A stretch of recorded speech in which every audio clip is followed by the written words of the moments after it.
Clearly some of the challenges in paper in particular, especially when there's a lot of ink coverage and when there's a lot of folds, is of course being sensitive to cracking. 99% of the time in working in paper, we're die cutting and folding, so we're working with creases and perfs and cut scores. When we design and lay out a piece on a press sheet, we're designing and laying it out to work both with ink coverage but also with mechanism. And often, very often, those are at odds with one another. The right grain direction to help us prevent cracking from an ink perspective is the wrong direction to ensure that the mechanism will work properly in relation to the grain direction. So having discovered Invercote and its ability to be essentially impervious to the needs of grain, and we can focus on laying out the sheet for the needs of the mechanism, that's helped us tremendously in design.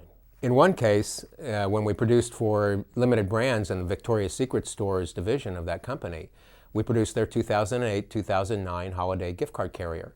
It was a little over 4 million pieces, and we designed an origami type box. If you can imagine a coffee filter, in an industrial coffee filter, with scores coming from every direction so that it can form into the coffee full filter holder, and then that's where you put your coffee. Well, this was essentially the design of this origami box that came together with scores and folds and perfs and cuts in virtually 360-degree array. So there was no way to leverage the grain direction of the stock to prevent cracking of this heavy ink coverage piece.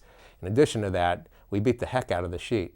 We not only printed it in multiple passes with multiple hits of solid coverage ink, but we also foil stamped it, embossed it, and die cut it. So 5 press passes in all, each time going through sets of rollers, literally abuses the sheet of paper. What we found with Invercote was the only solution, which we tested against 2 other board stocks, that was able to survive not only the abuse that we hammered the sheet with, but also it performed.